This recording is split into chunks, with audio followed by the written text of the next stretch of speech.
Hello Whovians and welcome to my latest Doctor Who review. Today I review Colony in Space, starring Jon Pertwee as the third Doctor. So, okay, Colony in Space. Let's move down here, and the synopsis of this story is: the Time Lords discover that the Master has stolen their secret file on the Doomsday weapon. They grant the Doctor a temporary reprieve from his exile on Earth to deal with the crisis. He and Jo arrive on the planet Euxarius, I think, and become enmeshed in a struggle between an agrarian colony and a powerful mining corporation. Sorry, a few words in there that I kind of got tongue-tied on. And that's essentially what you've got going on in Colony in Space. So, Colony in Space. Unfortunately, this is the first instance in the Jon Pertwee era for me where I found a dud. This is the first official crap Doctor Who story in Jon Pertwee's era. I mean, it ain't a disaster as such. I mean, it's not like it's not like it's like like awful.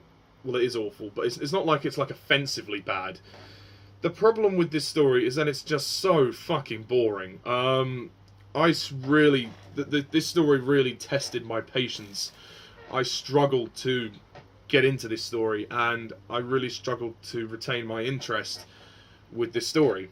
But, you know, I just couldn't get into it, and I'm sorry about that. But, I mean, I will say that the acting in the story is good. Jon Pertwee and Katy Manning are great as the Doctor and Jo, and I think their camaraderie is beginning to grow, which I like. And I like the fact that we are away from Earth for the first time in, what, a year, I guess, because Season 7 we were completely on Earth after the War Games, and now we're near the end of Season 8 and we're going up off of Earth. So I think it's good that we're finally sort of getting back to the old style, you know, going to other planets and stuff. And I do like the musical score for this story. But other than that, this story kind of sucks. The story itself, the plot is kind of hard to follow. It shouldn't be, because when you actually look at it, it's not that difficult. But if someone explains it to you, then it's not that difficult. But the problem is that there's so many characters kind of saying this and doing this. Oh, here's the adjudicator, and then there's this, and there's that, and it's like, I was like, what? I can't follow this. Like, who's doing what? The where? The what? The whoa? Hang on a minute. Stop. Slow down. Where are we? And for all of the entire story, I just thought to myself, where are we? What are we doing here? Because this story is painfully slow, just boring. I mean, and this story is 6 parts long. 6 fucking parts. That is way too long. This story is way too long for its own good at 6 parts. I didn't think the Master needed to be in this story. I don't see why he was there. I mean, he doesn't appear till, like, episode 4. He doesn't appear till halfway into the story anyway, so what's the point? You know, he doesn't get to do an awful lot. I mean, Roger Delgado tries his best, don't get me wrong. He gives a good performance, but the scenes he were given weren't very good. I think the script was very poor this time. The script, who wrote this story? Dun dun dun dun. Right, Malcolm Hulke. Not his best effort, I'm afraid. Not his best. Barry Letts producing the story. I don't know what happened, but it went wrong. Director Michael Bryant. I think this is his first story that he's directed. Let me just check that, because there's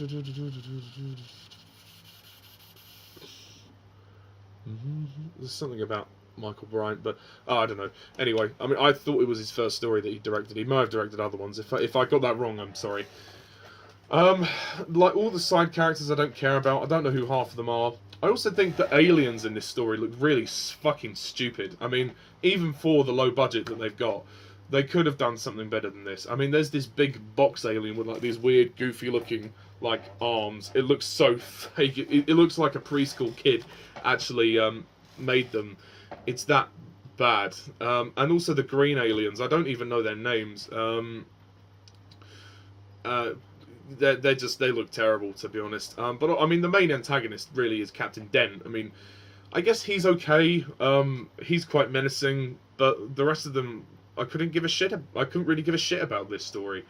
The story did nothing for me. It just bored me. It drags on too long. The production design is okay, I guess. There are some nice sets, and it is nice to go away from Unit for once, even though the brig does appear at the end of the story. I mean, he's not in the majority of the story, but he makes a cameo at the end of the story when they return to Earth. But really, this is just such a forgettable story. I'm kind of forgetting it already as I'm speaking about it. It's dull, boring, way too long, unnecessary inclusion of the Master, and I think I'm going to forget about it completely when I watch the next story. So, yeah. So, I'm afraid that's that, folks. To close off, I will rate this story. I'll probably have to give it a 4 out of 10.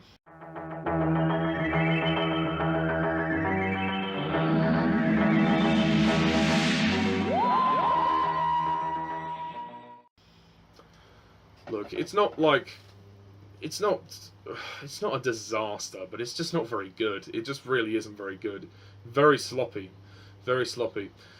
Okay, that's pretty much all I can say about Colony in Space. Please leave your comments down below. Let me know what you think of it.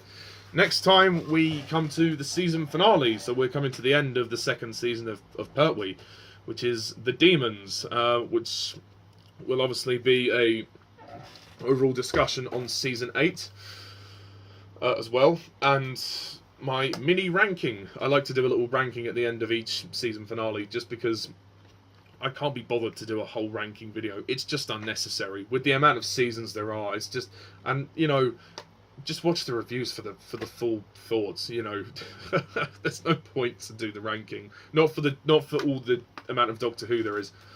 But I'm looking forward to that because I hear very good things about the Demons. And of course, yeah, I also want to thank Jack McCullough for providing me with the links to watch this story because I had trouble finding it. And also shout out to Nicholas Payne because the next story is one of his favourites, especially from Pertwee.